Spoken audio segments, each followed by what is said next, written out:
मुल्तान के industrial estate में gas से भरा बाउजर धमाके से फट गया। आग लगने से 5 अफराद जाँ बहक और 31 जख्मी हो गए। रेस्क्यू की 10 गाड़ियों ने आग पर काबू पा लिया। इलाके में बिजली और गैस की फराहमी बंद कर दी गई। एडिशनल रजिस्ट्रार तौहीन अदालत केस का फैसला आज सुनाया जाएगा। सुप्रीम कोर्ट के 2 रुकनी बेंच ने जुमेरात को फैसला महफूज किया था। एडिशनल रजिस्ट्रार नजर अब्बास ने शोकाज नोटिस वापस लेने की इस्तदा की थी। इद्दत निकाह केस में बानी और बुशरा की बरियत के खिलाफ अपील आज समाअत के लिए मुकर्रर। इस्लामाबाद हाई कोर्ट के नए तैनात जज जस्टिस आजम खान समाअत करेंगे। बुशरा बीबी के साबिक शौहर खावर मोनिका की एडिशनल सेशन जज का फैसला कलअदम करार देने की इस्तदा। स्पीकर कौमी असम्बली आज अपोजिशन से राब्ता करके कल मुज़ाकराती बैठक में आने की दावत देंगे।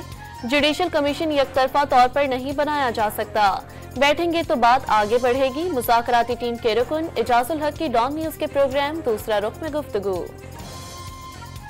बैरिस्टर गोहर ने मुज़ाकरात के लिए फिर जुडिशल कमीशन की शर्त लगा दी। हुकूमत से मुज़ाकरात खत्म करने का फैसला जल्दबाजी में नहीं किया, दोबारा शुरू ही नहीं करना चाहते, शेख वकास अकरम का दावा। बलोचिस्तान के 25 अजला में ज़िमनी बल्दियाती इंतखाबात में पीपल्स पार्टी, नून लीग और JUI को कामयाबी। बड़ी तादाद में आज़ाद उम्मीदवारों ने मैदान मार लिया।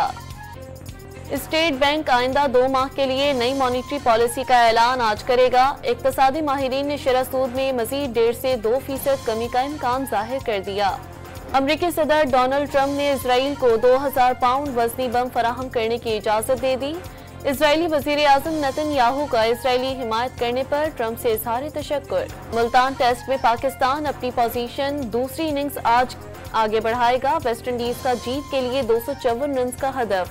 ताकुब में 71 रन पर पाकिस्तान की 4 विकेटें गिर गईं।